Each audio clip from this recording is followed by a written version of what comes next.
या कुछ व्यावसायिक नुकसान हो जाए, उन सबको भी इसी पोर्टल पे लोग क्लेम करें, लोगों को दर दर ना भटकना पड़े। तो वो कर दिया गया है और ई क्षतिपूर्ति पोर्टल का एक नया स्वरूप बन गया है, जिसके लिए मैं अनुरोध करूंगा माननीय मुख्यमंत्री जी से कि वो उसको आज यहाँ लॉन्च करें।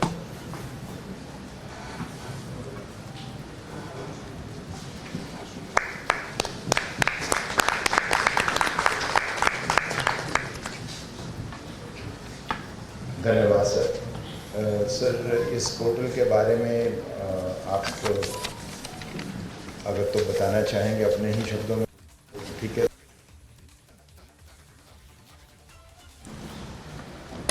मित्रों, वैसे तो प्रेजेंटेशन में काफ़ी कुछ होगा ही, लेकिन थोड़ा जैसे भूमिका में खुलर जी ने बताया है कि अभी तक ये क्षतिपूर्ति केवल किसानों के लिए बनाया गया था कि उनका जो किसी भी नेचुरल कैलेमिटी के कारण से जो नुकसान होता है, फसल का नुकसान उसमें वो रजिस्टर करते थे।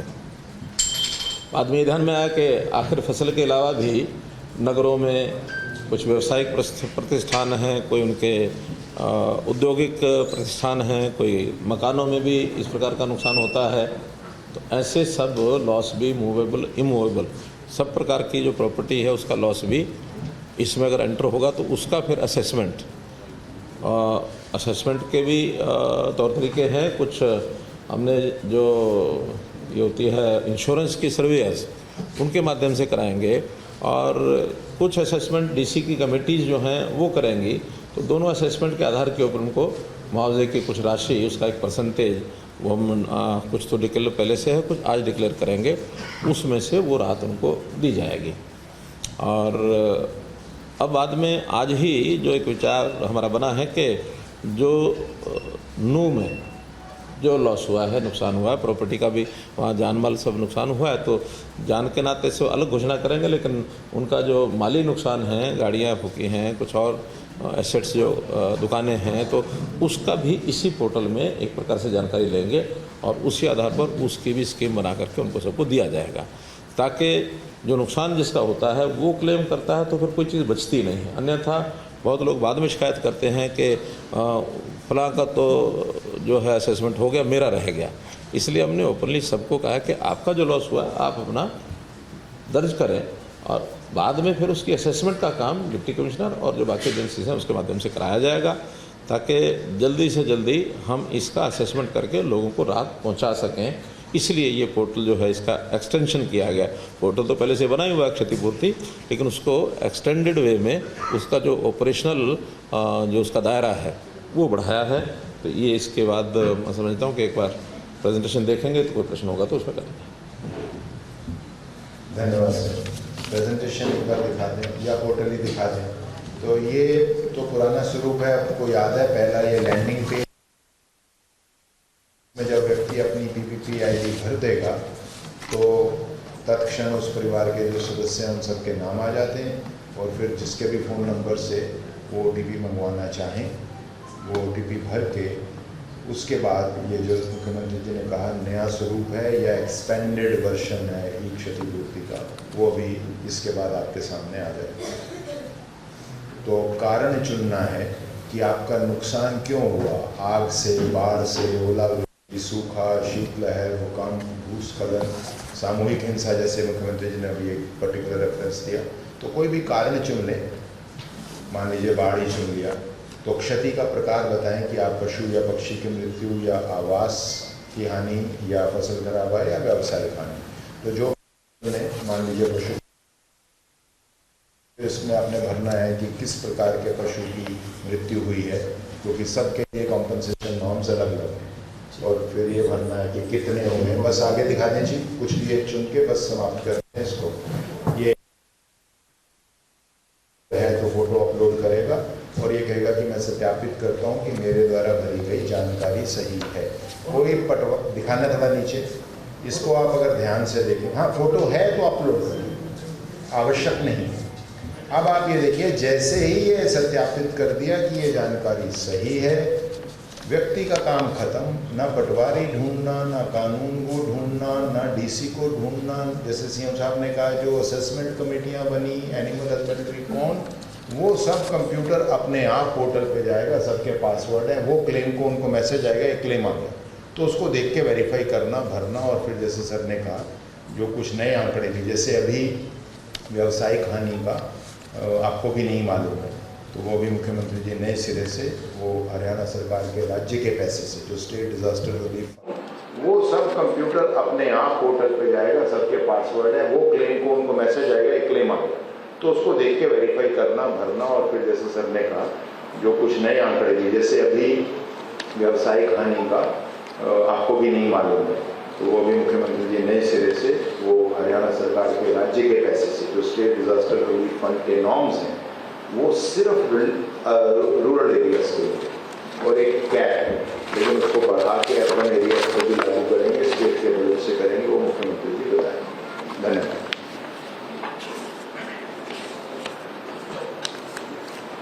ठीक है जी, ये प्रेजेंटेशन को क्लोज कर देते हैं और के कारण से वो उसमें भर पाएंगे, और उसके बाद फिर उसका असेसमेंट करके उनको पैसा दिया जाएगा। जो बाकी सब है, वैसे तो 3 दिन से 4 दिन से इसकी जानकारी हमने लोगों को दे दी थी, तो बहुत से क्लेम इसमें बिना लॉन्च किए भी भरे जा चुके हैं, लेकिन आज इसको विधिवत लॉन्च कर रहे हैं। और इसमें कोई समय हमने रखना है कोई, तो जो वो वाला है सर फसल वाला, वो तो आपने 18 अगस्त के लिए बोला हुआ, हाँ, तो वही समय रहने देते हैं सर। हाँ ठीक है, तो 18 में भी आज अभी समय पर्याप्त है, और मैं समझता हूँ कि जो इस समय तक घटनाक्रम है उसके लॉस की जानकारी सबको अपनी है ही, और वो इसमें 18 अगस्त ही इसके डेटा रखते हैं, ताकि आज 2 तारीख है तो 16 दिन का समय और मिल जाएगा। फिर इसके बाद उनका सबका आकलन करके उनको दे दिया जाएगा। इसके बाद जो हमने इसकी हर्जाने की राशि तय की है, उसकी एक परसेंटेज जो हमने आपके माध्यम से लोगों को जो बतानी है, उसमें 2 प्रकार का है। तो मूवेबल प्रॉपर्टी है, इमूवेबल प्रॉपर्टी है।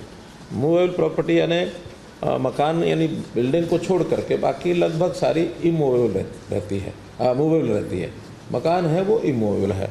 तो मूवेबल प्रॉपर्टी का जहाँ तक विषय है, उसमें यदि 5 लाख रुपए तक किसी का लॉस है, असेस्ड लॉस, उसका 80% अर्थात 4 लाख रुपया तक उनको दिया जाएगा। जितना लॉस होगा उसका 80%। 5 से 10 लाख तक 70%, 10 लाख से 20 लाख तक 60%, 20 लाख से 50 लाख तक 40% जो एडिशनल है उसका ये जाता जाएगा, और 50 लाख से 1 करोड़ रुपए तक 30%, 1 करोड़ से 1.5 करोड़ रुपए तक 20%, और ये सब मान लो 1.5 करोड़ तक भी हो जाता है, इससे ऊपर भी होता है, तो एक अपर कैप लगाइए कि टोटल 50 लाख तक, और ये कंपनसेशन जो है इस लॉस का मिलेगा। इससे ऊपर मैं मान के चलता हूँ जो इससे बड़े जो भी लोग होते हैं, सामान्यतया सब लोग अपना इंश्योरेंस कराते हैं। ये तो उस इवेंचुअलिटी में है जिसने इंश्योरेंस ही नहीं कराया है, ताकि ऐसे समय पर उनको भी एक मरहम जो है वो लग सके।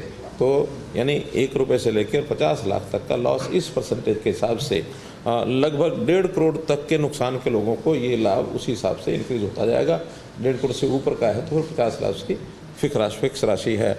ये तो है मूवेबल प्रॉपर्टीज़। इसके अंदर कोई मानो व्हीकल है, उसका स्टॉक है, उसकी मशीनरी है, प्लांट है, तो ये सारे इस प्रकार के विषय हैं इसमें कवर होंगे। और जो बिल्डिंग्स हैं अर्थात जो इमूवेबल प्रॉपर्टी है, उसमें पहले से हमारी एक योजना चल रही है, और उसी के अंतर्गत अगर 1 लाख तक का है तो वो कंप्लीट 100% देंगे, 1 से 2 लाख 75%, 2 से 3 लाख 60%, 3 से 5 लाख 50%, 5 से 7 लाख 40%, और 7 से 25 लाख तक 30%, और इसको भी कैप किया है 25 लाख पर कि मैक्सिमम किसी बिल्डिंग का अगर कोई लॉस होता है, मानो उसमें क्रैक आया है, उसमें कोई फर्श टूट गया, उसमें दीवार गिर गई, उसमें टोटल भी गिर गई, तो भी मैक्सिमम 25 लाख रुपए तक का उसका लॉस ये हमने इसमें कवर किया है। अर्बन एरियाज के, हाँ, ये अर्बन एरियाज़ की थी। ये जो सारा है ये अर्बन एरियाज़ का है। जो ग्रामीण क्षेत्र का है वो हमारा जो डिज़ास्टर फंड है उसकी स्कीम वो अलग से है। उसकी स्कीम है, कोई बताएंगे? जी है, हाँ, वो नेशनल बता स्कीम है, वो भी आपको बता देते हैं। उसमें जैसे पशुवाद या घर के कच्चा के पक्का, वो अपर सीलिंग से एक क्षण में मिल देते हैं। हाँ, उसका शायद 1,20,000 रुपया मकान का। House collapse.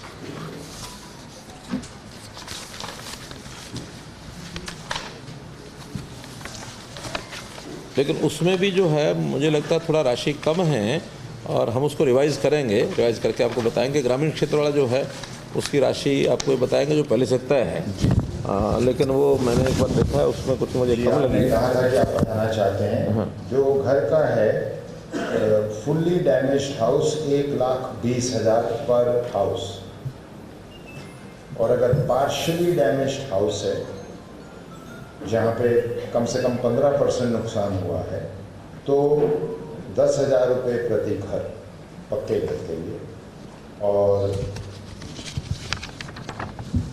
झोंपड़ी के केस में 8,000 रुपये प्रति हट प्रति झोंपड़ी, और कैटल शेड 3,000 प्रति शेड।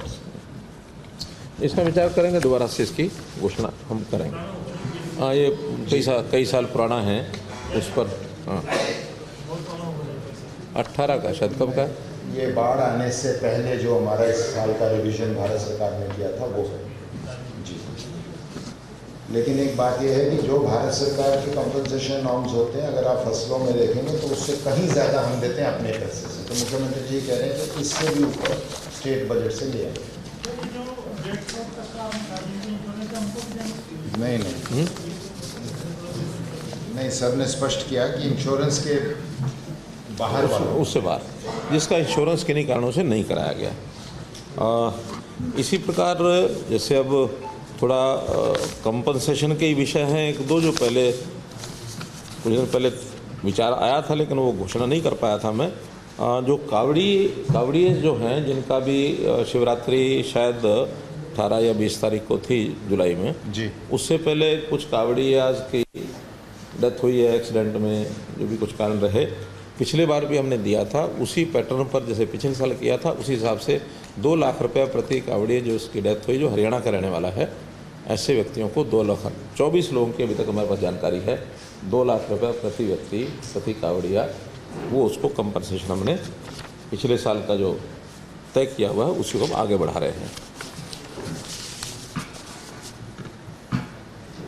इसी प्रकार से एक कंसेशन और मैं आज घोषणा कर रहा हूँ, वो है हमारा जो HSVP हरियाणा शहरी विकास प्राधिकरण, इसमें पिछले दिनों में बिजली के बिलों का एक विषय आया था, बिजली का पानी का, बिजली नहीं पानी का, तो 5% प्रति वर्ष के हिसाब से उन्हें पिछले 5 साल का 25% बढ़ा के बिल दे दिए थे। विचार करने के बाद हमें आया कि ये गलती वास्तव में डिपार्टमेंट की है। उस समय 5% बढ़ाने का एक सर्कुलर निकाला, लेकिन उसकी डिमांड नोट कभी भेजा नहीं गया। हमने सारे रिकॉर्ड देख लिए हैं, वो फाइल में केवल बढ़ा करके छोड़ दिया, और अब आकर 5 साल का इकट्ठा डिमांड नोट भेजा। बहुत लोगों ने कहा कि आखिर एक साथ ऐसे 25% का रेट बढ़ाना उचित नहीं है, तो बहुत सुझाव आए अलग अलग, लेकिन अंततः तो हमने फैसला किया कि ये 5% की बढ़ोतरी जो 2018 में की थी, 18 से 23 तक, अब तक सारी फ्री कर देंगे हम। केवल अब से वो 5% आगे लागू होगी, पिछला 25% जो है उस बिल का वो सारा जो है वेव ऑफ कर दिया है। लगभग 42 करोड़ रुपए का इसमें HSVP के ऊपर एक अलग से प्रावधान किया गया है। उसमें ये सब कंपनसेशन के नाते से जो घोषणा की है वो है। अब विषय सीधा आप भी आखिर ज़रूर कहेंगे, वो है नूह का ये जो दुर्भाग्यपूर्ण घटना हुई है। इस घटना के संबंध में सब जानकारियाँ दे दी गई हैं। आज हमारे DGP साहब ने भी प्रेस कॉन्फ्रेंस की है गुड़गांव में, सब समाचार आपको आए हैं। उसमें मैं इतना ही कहूँगा कि इसके बाद शांति बनी रहे और किसी प्रकार की जो चीज़ है वो अनदेखी न जाए, तो हमने उसके सारे जो इंतजाम किए हैं अभी तक, जैसा मैंने बताया कि 20 कंपनीज़ पैरामिलिट्री की हमने बुलाई हैं, जिसमें से 14 कंपनीज़ नूह ज़िले में, 3 कंपनीज पलवल में, 2 गुरुग्राम में और 1 फरीदाबाद में। 4 कंपनीज की डिमांड आज हमने और की है बाहर के स्थानों के लिए, ताकि एक सावधानी के लिए एक क्योंकि कोई घटनाएं छुटपुट किसी न किसी स्थान पर जो होती रही हैं, तो वहाँ सबके ऊपर ध्यान रखा जाए और कोई ऐसी अनलॉफुल एक्टिविटी कोई ना कर सके और ये आगे कोई इस वातावरण में शांति बनी रहे। आज दिन भर में भी कई जगह की गैदरिंग, कई तरह के ज्ञापन ये सब दिए गए हैं, लेकिन सभी जगह पर शांतिपूर्वक सारा विषय लगभग सबके ज्ञापन जो है वो हो चुके हैं। किसी ने डीसी ऑफिस जाके दिया होगा, कहीं किसी ने गैदरिंग की होगी, ये सारे विषय जो है वो समाप्त हो गए हैं। 6 लोगों की, जैसे मैंने बताया आज सुबह भी, कि उनकी डेथ रिपोर्टेड है। 2 उसमें पुलिस के लोग हैं, 4 उसमें सिविलियंस हैं। अभी तक 116 लोगों को अरेस्ट किया गया है और 90 इसके अतिरिक्त और डिटेन किए गए हैं। पूछताछ करने के बाद उनके खिलाफ भी कार्रवाई जो बनेगी वो सब की जाएगी। और इसके बाद ये सारा जो विषय आया है, इसके पीछे किसका हाथ है, कैसे शुरू हुआ, इन सब बातों के ऊपर भी प्रोसेस चल रही है। उस सारी प्रोसेस में कोई भी दोषी है उसको बख्शा नहीं जाएगा। ये सारी योजना हमारी इसमें बनी है। आगे के लिए कुछ चीज़ें हमने जो और तय की हैं, उसमें एक ये तय किया है कि एक IRB की बटालियन नूह ज़िले में ही स्थापित की जाएगी। जो अभी 2 बटालियन भौंडसी में है, उसमें से 1 बटालियन नूह ज़िले में जगह हमने देख ली है, लेकिन वो जगह बनने में थोड़ा समय लगेगा। उससे पहले किसी टेम्परेरी भवन में 1 बटालियन में कितने लोग होंगे, 1000 लोग लगभग, तो 1000 लोगों की व्यवस्था वहाँ उसी ज़िले में कहीं ना कहीं, ताकि आवश्यकता पड़ने पर कभी भी उसका मानो उपयोग करना हो तो उपयोग किया जा सके। हमने एक पुलिस में एनफोर्समेंट ब्यूरो अलग से बनाया है। उसके लिए 5-6 विभागों में, खास करके जिनमें टैक्सेशन की चोरी होती है, जहाँ कहीं थोड़ा इस प्रकार के विषय जो लोगों के नाते भी, सरकार के नाते भी अनपॉपुलर कहें, या जो एक किसी न किसी नुकसान को पैदा कर सकते हैं, इन चीज़ों को चेक करने के लिए पुलिस का एक लॉ एंड ऑर्डर के लिए अलग से सारा होगा, इन्वेस्टिगेशन के लिए होगा। लेकिन एक इस प्रकार के, जैसे माइनिंग है, जैसे एक्साइज टैक्सेशन है, जैसे पावर है, जैसे इरिगेशन है, तो इस प्रकार से 5-6 डिपार्टमेंट पहले विचार किए थे।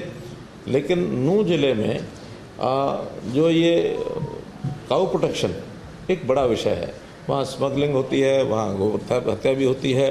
तो हम उस ज़िले में एनफोर्समेंट जो हमारा ये ब्यूरो है, उसको काऊ ये जो सिक्योरिटी का जो काम है, ये भी उनके माध्यम से कराएंगे। और 100 जवान अलग से उस व्यवस्था के लिए वहाँ रखे जाएंगे, ताकि ये समस्या भी आगे ना आए। और मैं तो खास करके ऐसे मुस्लिम भाई, जो बहुत लोग मुसलमान भी हैं, जो यानी गोरक्षा के हित में भी बोलते हैं, काम करते हैं, उनका कोई उसमें विरोध नहीं है, बल्कि सहयोग भी करते हैं। राष्ट्रीय मुस्लिम मंच खुल करके उसमें इस मूवमेंट में साथ देता है। तो मैं तो ऐसे मुस्लिम नौजवानों को भी प्रोत्साहन के नाते से अलग से योजना बना करके भी उनको प्रोत्साहन देंगे कि मुस्लिम लोग भी अगर गोरक्षा में आगे आते हैं, ताकि वहाँ किसी प्रकार का आपसी भाईचारा ये न बिगड़े, हमेशा के लिए इन चीज़ों को हम ठीक कर सकें। तो इसका भी एक अलग से हम योजना बनाएंगे।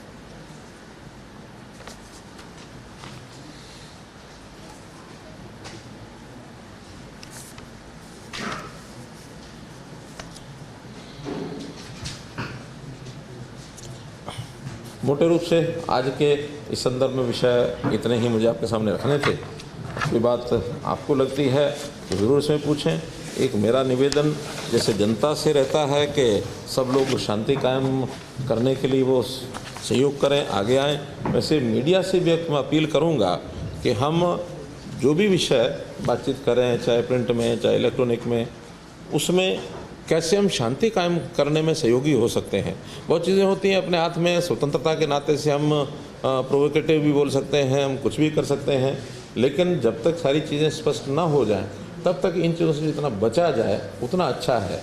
क्योंकि मुझे इसमें कहने में कोई गुरेज नहीं है कि बहुत समस्याओं को हमारा खास करके सोशल मीडिया, इसके कारण से भी आकार उसका बढ़ता है।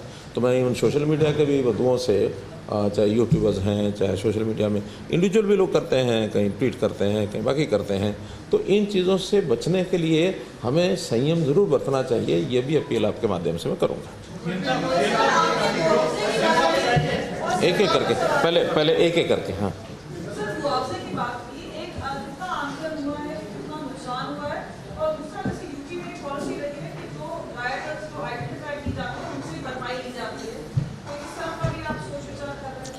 हमने एक एक्ट बना लिया है और उस एक्ट में ये पारित किया गया है कि कोई भी जो लॉस है, चाहे वो पब्लिक प्रॉपर्टी का होगा, चाहे किसी की प्राइवेट प्रॉपर्टी का होगा, ये ठीक है कि पब्लिक प्रॉपर्टी का तो सरकार ही सू करेगी, लेकिन प्राइवेट प्रॉपर्टी का उसको अपने आप सू करना पड़ता है। तो जिन्होंने नुकसान किया है वो इस बात के लायबल हैं कि उनसे वो भरपाई कराई जाए। तो हम उसका पूरा अपना जो सरकारी प्रॉपर्टी है उसका हम करेंगे, प्राइवेट प्रॉपर्टी वालों को भी उनको कहेंगे कि इसकी लायबिलिटी जिनके ऊपर है उनसे वसूल किया जाए। एक एक करके रुके। हाँ, एक एक करके। सामाजिक सुरक्षा एक बहुत बड़ा कह सकते हैं प्रशासन का अंग होता है कि एक सामाजिक सुरक्षा हो। शांति बढ़ाने के लिए तो आपने वहाँ पर फोर्स भेज दी, आपने जैसा जानते हैं बड़ी संख्या में आप फोर्स भेजी गई, लेकिन जो सामाजिक सुरक्षा है उसके लिए सरकार क्या कर रही है वहाँ पर? क्योंकि जो लोग मारे गए वहाँ से ऐसी भी सूचना आ रही है कि जो वहाँ पे हिंदू रहते हैं वो भी वहाँ से पलायन कर रहे हैं, वहाँ से छोड़ के जा रहे हैं डर के कारण से, क्योंकि जिस सुनियोजित तरीके से वहाँ पर हमला किया गया, एक शांतिपूर्ण जलाभिषेक जो कार्यकर्ता करने जा रहे थे या जो लोग श्रद्धालु करने जा रहे थे उनको बाकायदे क्लियर करके जिस तरीके से अंजाम दिया गया, उसे एक व्यापक कह सकते हैं डर का माहौल है उस पूरे एरिया में। एक तो सवाल ये है कि सामाजिक सुरक्षा के लिए की भावना को डेवलप के लिए आप क्या करेंगे, और दूसरा ये कि जो मुआवजे की अभी तक कोई घोषणा नहीं हुई वहाँ पर, जो कि मुआवजे जो कि आमतौर पे देखा जाता है बाढ़ आ जाता है, एक दिन के अंदर मुआवजा मिल जाता है, घोषणा कर दी जाती है, लेकिन जिनका नुकसान हुआ है, जिनकी गाड़ियों का नुकसान हुआ है, कितना मुआवजा दिया जाएगा, उन 6 लोगों को मुआवजा कितना दिया जाएगा, इसकी अभी तक कोई घोषणा नहीं की गई है। और दूसरा ये है कि मामन खान विधानसभा में सारे प्रश्न आप नहीं करोगे तो प्रश्न रह जाएंगे। मैं क्या करूं? एक देखिए, मैंने आपको पहले अपील की, मैंने आपको एक अपील पहले की कि हम बच्चों को भी उसी ढंग से हाईलाइट करें ताकि समाज में कोई ऐसा विषय ना जाए जिसमें कोई बहसबाजी और बहुत बड़ा आप कुछ भी पूछेंगे, मैं उत्तर वही दूंगा जिसमें से समाज में एक शांति बनी रहे, आपसी जो विवाद की बातें हैं वो ज़्यादा न उभरें। इसलिए आप थोड़ा सा शांति करें, एक प्रश्न का उत्तर देंगे, चिंता मत करो। पहली बात आपने सुनिए, बैठ जाओ। पहली बात आपने कही है, अब सारा विषय सामाजिक सद्भाव बनाने के लिए देखिए, अरे सुरक्षा सद्भाव दोनों बातें हैं। सुरक्षा में सद्भाव में से ही सुरक्षा निकलती है। अगर सद्भाव नहीं हुआ और एक दूसरे के खिलाफ अगर गन तान के खड़े हो गए तो सुरक्षा, देखिए समाज आपस में जब तक सद्भाव नहीं होता तब तक सुरक्षा को एक चैलेंज रहता है। और आप ये मानिए, हर व्यक्ति की सुरक्षा न पुलिस कर सकती, न आर्मी कर सकती, न आप और हम कर सकते। सुरक्षा के लिए भी एक वातावरण बनाना पड़ता है, और वातावरण समाज में एक सामंजस्य, सद्भाव, इसके लिए पहला प्रयत्न करना पड़ता है। उसके लिए पीस कमेटीज बनी हैं, उसके लिए एडमिनिस्ट्रेशन को लोग लगे हैं। हाँ, मौके पर तनाव न बढ़े इसके लिए फोर्स पूरी रखनी पड़ती है। उन्होंने फ्लैग मार्च भी किया है। जो ऐसे गलत वृत्ति रख करके कोई लोग इस प्रकार का मानस बनाए बैठे हैं, उनके मन में एक भय बैठाना पड़ता है। लेकिन ये एक तात्कालिक विषय होते हैं, करंट इश्यूज होते हैं। करंट विषय में करने के बाद आखिर में तो सामाजिक सद्भाव बना करके तभी लोगों का रहन सहन ठीक हो सकता है। आप कहीं भी चले जाइए, दुनिया में किसी भी देश में चले जाइए, हर व्यक्ति की सुरक्षा पुलिस के द्वारा करना संभव नहीं होता। हमारी 130 करोड़ आबादी है, हरियाणा की लगा लें तो 2 करोड़ 70 लाख आबादी है। अब 2 करोड़ 70 या 80 लाख आबादी, हमारी पुलिस कितनी है? अब 60,000 50,000। तो इसलिए ये वातावरण बनाना पड़ता है। हम वातावरण बनाएंगे, अपील बार बार करेंगे, हाँ उसमें से एक सीमा को लांघेगा, उसके खिलाफ कार्रवाई करेंगे। और कार्रवाई, अरे भाई, कार्रवाई करने का जो विषय होता है वो बता के करना होता, जरूरी थोड़ी होता है। ये अलग अलग हर किसी का होता है, कोई बताएगा और कोई करेगा। आप धीरे धीरे चीज़ें देखेंगे, आपके सामने आएंगी। कल क्या होगा, आज चीज़ें प्रोसेस में हैं।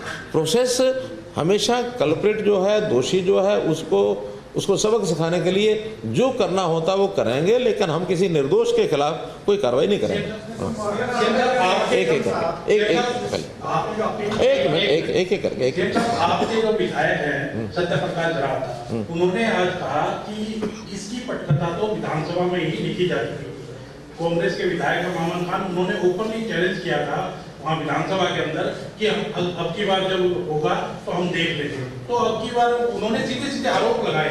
सत्यप्रकाश रावता ने कहा कि मामन खान ने पूरी पटकथा लिखी है और उन्होंने जो विधानसभा के अंदर लफ्ज बोले थे कि प्याज की तरह फोड़ देंगे, उसके बाद जब दंगे हो गए तो सोशल मीडिया पर जो दूसरे समुदाय के लोग थे उन्होंने साफ तौर पर ये लिखा कि प्याज की तरह फोड़ दिया। तो कहीं ना कहीं वो आपस में मिले हुए हैं। ये आपके खुद के पार्टी के विधायक सब नहीं, मेरी पार्टी के विधायक मोहम्मद खान नहीं है, गिरावता है। देखिए सब बातें ध्यान में हैं। सारी प्रोसेस जो हमने चलाई है उस प्रोसेस के अंतर्गत जिन की जो गलती है उनको निश्चित रूप से दंड मिलेगा। इस समय किसी भी बात का इससे ज़्यादा खुलासा करना ठीक नहीं।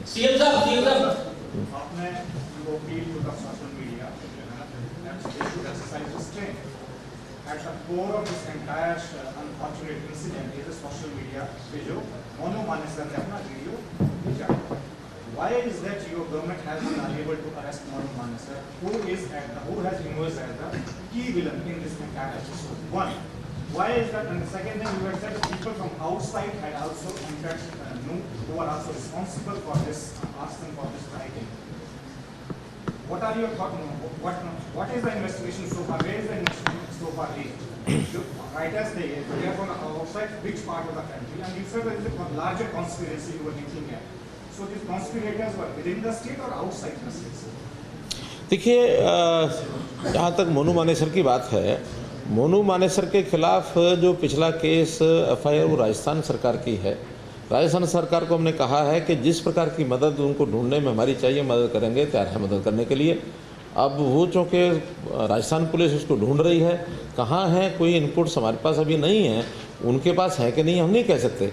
राजस्थान पुलिस उसके खिलाफ कार्रवाई करने के लिए स्वतंत्र है, हमारी मदद जितनी चाहिए उनको करेंगे।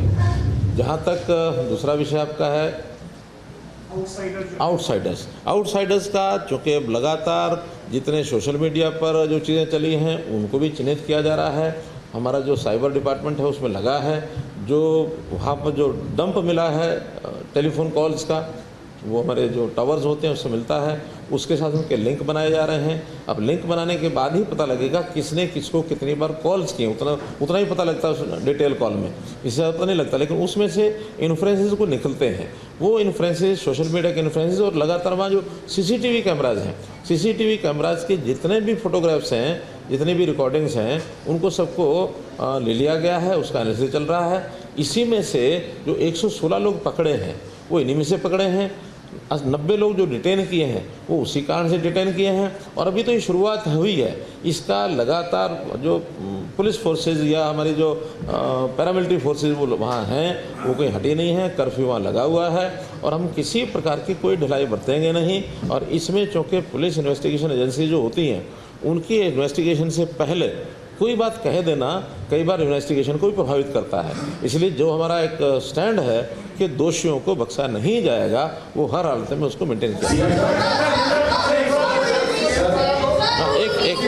एक मिनट प्लीज ऐसा ये इट्स नॉट सब्जी मार्केट।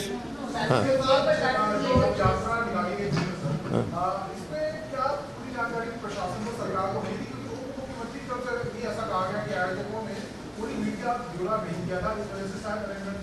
क्या किसने कहा?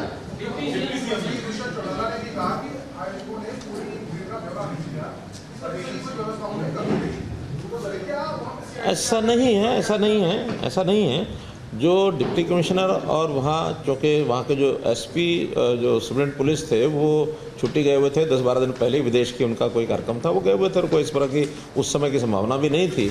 लेकिन जब ये जानकारी यात्रा की मिली है तो डिप्टी कमिश्नर ने स्वयं दोनों ही तरह की जो हमारी उनकी जानकारी उन्होंने हमें बताया है, दोनों ही पक्षों से एक दिन पहले तक उन्होंने मीटिंग की। मीटिंग करने के बाद उनको आश्वस्त किया गया कि भी शांतिपूर्वक निकलेगा, किसी प्रकार का कोई तनाव ऐसी बात नहीं होगी। लगातार उनका उसके ऊपर ध्यान था, लेकिन सडनली ये जो सारी चीज़ें चली हैं, इसके बारे में सारी प्रोसेस में से जो जानकारियाँ मिलेंगी और जो जानकारी मिलेगी जिसके खिलाफ भी कोई इस साजिश को करने का कोई सूत्र मिलेगा, उसके ऊपर कार्रवाई करेंगे। लास्ट इस लाइन में लास्ट में उनकी योजना, जो हमारी सरकारी कर्मचारियों की योजना होती है, उसमें 57 लाख रुपए का मुआवजा उसको मिलने के लिए पुलिस ने घोषित कर दिया है, वो उनको मिल जाएगा।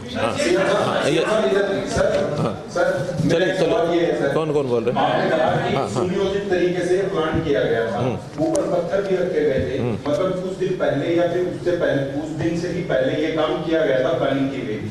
तो खुफिया विभाग क्या कर रहा था? क्या सरकार के पास किसी तरीके की जानकारी आई नहीं थी? और अगर आई थी तो क्या कार्रवाई की? मेरा कहना कि ये सारी बातें एक बार सारी जांच हो जाए, उस प्रोसेस के बाद ही सारी बातें बताना ठीक है। आज इस समय कोई भी बात बोलना, उन चीज़ों को कहीं ना कहीं बढ़ावा देना होगा। हमें चीज़ों की तहकीकात में जाने दीजिए, जाएंगे, उसके बाद सारी चीज़ें आपको जानकारी मिलेगी। एक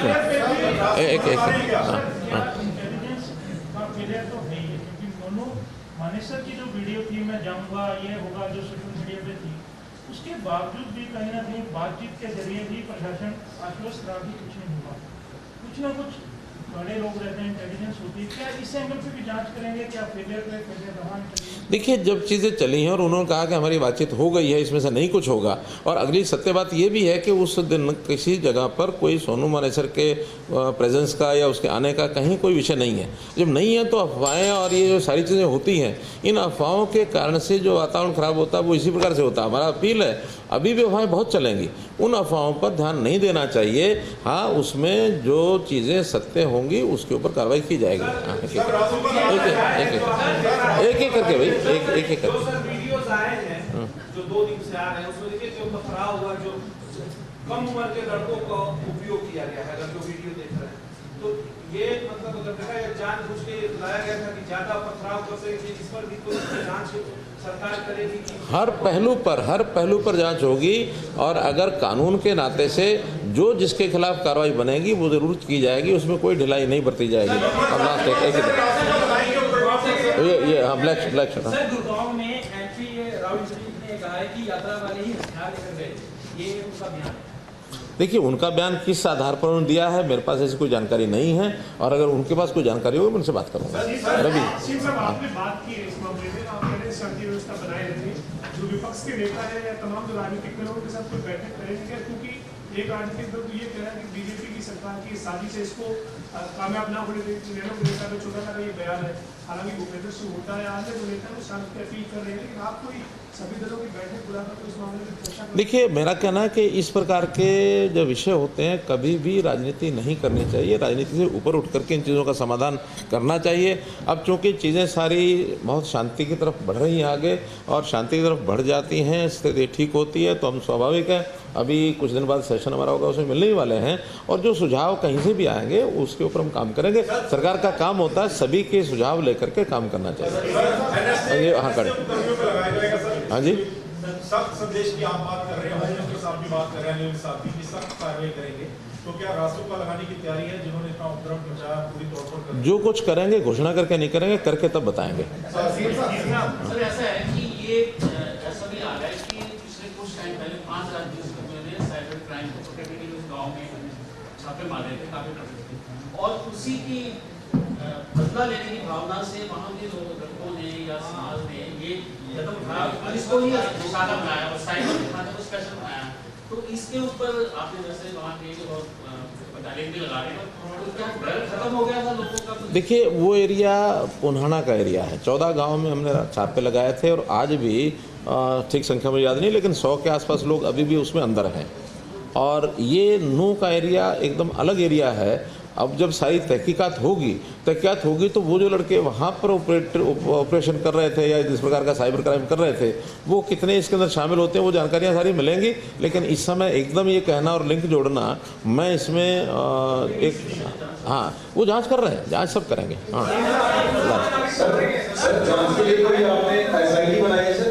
देखिए, जितना बड़ा हमारा पूरा यानी पुलिस का टॉप वहाँ गया हुआ है। डीजीपी वहाँ बैठे हैं, एडीजीपी साइडी वहाँ बैठे हैं, हमारी एडीजीपी लॉ एंड ऑर्डर ममता सिंह वहाँ बैठी हैं, हमारे वहाँ के जो आईजी हैं साउथ रेंज के वो वहाँ बैठे हैं। एसआईटी होती है, कोई एक आध घटना होती है और जिसमें कोई एक आध ऑफिसर के नीचे 2-4 लोग लगा के उसकी इन्वेस्टिगेशन करें। ये सब लोग बैठे हैं, इनके बैठने के बाद कोई एसआईटी का वर्क बचता नहीं। एक करके बस अब दो तीन हाँ एक मिनट अरे एक करके सबका मैं जवाब दूंगा, मैं कहीं जाने वाला नहीं, चिंता मत करो। सर, विधानसभा अध्यक्ष ज्ञानचंद गुप्ता कह रहे हैं कि अधिकारी अगर एक्शन लेते तो इस तरीके की हिंसा ना होती। इनपुट था लेकिन पुख्ता नहीं था, इसकी वजह से ये हिंसा हुई है घटना में। विधानसभा अध्यक्ष ज्ञानचंद, देखिए ये अगर का विषय नहीं हुआ करता, घटना नहीं होती तो सब ठीक था। और जो घटना हो गई है तो कितने अगर लगा लो। एक वो आ गई 5 साल। एक मिनट भाई एक करके ना, ऐसा थोड़ी। हाँ दोनों विधायकों द्वारा मोहम्मद इलियास और मोहम्मद खान द्वारा जो रोया गया था विधानसभा के अंदर, वो रोए थे। मोनू मानेसर के खिलाफ उनके द्वारा सबूत भी पेश किए गए थे विधानसभा के अंदर। उन्होंने कहा था कि मोनू मानेसर एक तरीके से पेट है जो नून जिले के अंदर जो है वो लगातार जो टीनेजर्स हैं, मुस्लिम टीनेजर्स हैं, उनके खिलाफ जो है वो ड्रग्स के केसेस जो है वो नकली ड्रग्स के केसेस उनके खिलाफ बनाए जा रहे हैं और बहुत सी कार्रवाई जो है वो गोरक्षा के कोई देखिए आरोप प्रत्यारोप लगाना बहुत आसान होता है। आखिर हम मानो सरकार के अंदर हमारा एक दायित्व है, पुलिस का अपना एक दायित्व है। जिस किसी को किसी इन्वेस्टिगेशन में संतुष्टि नहीं होती है, इसके आगे कोर्ट्स भी हैं, उनका कोई रास्ता हमने बंद नहीं किया है। कोई अगर सबूत देते हैं और हम कार्रवाई नहीं करते हैं, ऐसा नहीं हो सकता। लेकिन फर्जी आरोप प्रत्यारोप से हम सबको बचना चाहिए। हाँ चलिए,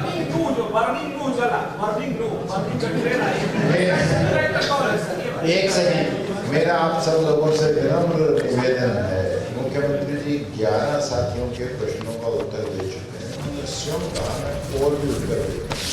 कृपया जिनके पास माइक है और सवाल पूछना चाहते हैं वो अपना माइक ऑन छोड़ दें, अभी कर लें, बस उसके बाद बात करें।